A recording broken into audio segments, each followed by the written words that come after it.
আসসালামু আলাইকুম। এখন আমি কিন্তু বর্তমানে আমি ঢাকাতে আছি, এটা কিন্তু অনেকেই জানেন। বর্তমানে আমি যে আগে তো গ্রামের ভিডিওগুলো করতাম, এখন কিন্তু বর্তমানে আমি ঢাকার ভিডিওগুলো করতেছি। এটা কিন্তু যারা আমার ভিডিও দেখেন সবসময় ফ্যান ফলোয়ার ভাইরা আছে, এটা কিন্তু অনেকেই জানেন।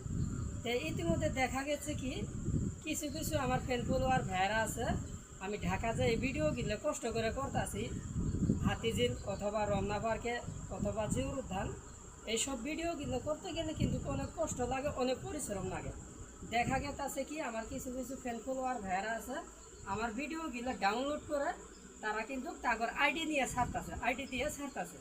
কিন্তু এই একজনের অনুমতি ছাড়া আরেকজনের ভিডিও যদি ডাউনলোড করে আইডি দিয়ে ছাড়ে, এটা কিন্তু এক ধরনের একটা অপরাধ বলা হয়।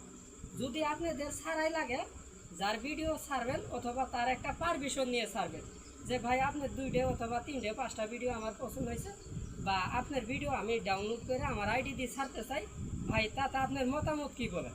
সেই ক্ষেত্রে যদি পারমিশন দেওয়া যায়, তাহলে সেই ক্ষেত্রে আপনি ভিডিও ছাড়তে পারবেন। কিন্তু তা না করে দেখা গেছে ফট করে একজনের ভিডিও ডাউনলোড করে আপনার আইডি দিয়ে ছাড়ার পরে দেখা গেছে আরেকদিন দেখা গেছে তার ভিডিও তার সামনে পৌঁছার পরে দেখা গেছে আইডিতে ঢোকার পরে দেখা যায় কার আইডি, এটা এমুকের আইডিতে আমার ভিডিও চলতেছে। যেসব ভাইরা এরকম ভুল কাজগুলো করেন, এরকম ভুল কাজ করা যাব না। যাদের ইচ্ছুক আছে আমার ভিডিও আপনাদের ডাউনলোড করে আইডি দিয়ে ছাড়া, আমার আইডিতে নাম্বার দেওয়া আছে, আপনারা সরাসরি আমার সাথে যোগাযোগ করবেন। প্রয়োজন পরে আপনারা ভিডিও বানিয়ে আপনার হোয়াটসঅ্যাপে বা এমোতে আমি পাঠিয়ে দেব। আশা করি বুঝতে পেরেছেন। ভালো থাকবেন। আসসালামু আলাইকুম।